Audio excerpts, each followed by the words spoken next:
नमस्कार, मी भावना जाधव. आजच्या आपल्या ब्लॉगमध्ये सर्वांचं स्वागत करत आहे. आजची आपण माहिती घेणार आहोत सी सेक्शन म्हणजे आफ्टर सिजर नंतर कोणती काळजी घ्यायची. तर आईच्या शरीराला पूर्ण बरे होण्यासाठी खूप काळजी घेणं गरजेचे असते. तर ती काळजी कशा प्रकारे घ्यायची मी हे तुम्हाला थोडक्यात सांगणार आहे.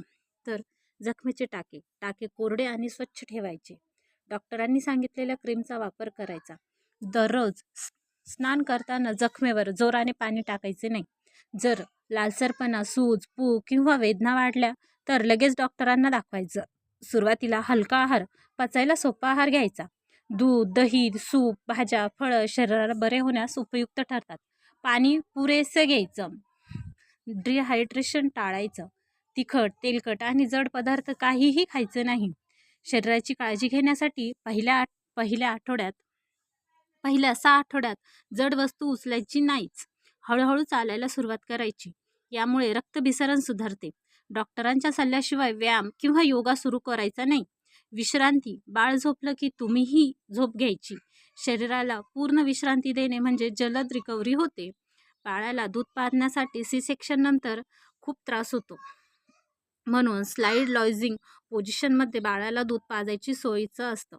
पुरेसं पाणी घ्यायचं, पौष्टिक आहार घ्यायचा, त्यामुळे दूध येणं वाढतं. डॉक्टरांनी दिलेले औषधे वेळेवर आणि पूर्ण कोर्स करायचा. स्वतःहून कोणतंही औषध बंद करायचं नाही. तर सी सेक्शन नंतर कोणत्या गोष्टी अवॉइड करायच्या?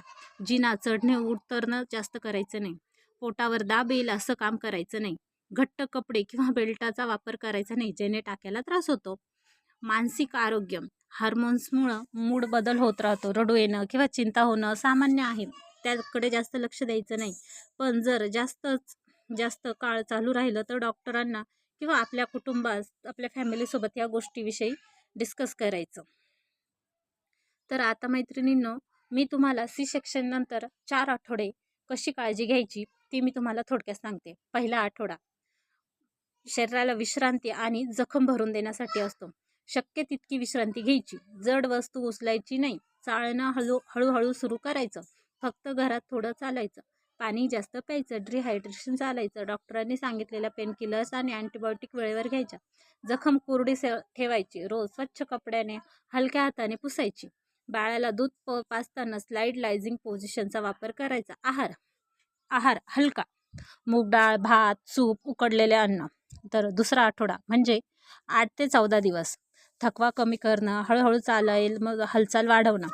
थोडं जास्त चालायला सुरुवात करायची. घरात 5 ते 10 मिनटं पौष्टिक आहार, दूध, सुकामेवा, फळं, भाज्या इत्यादी वस्तू चालू करायच्या.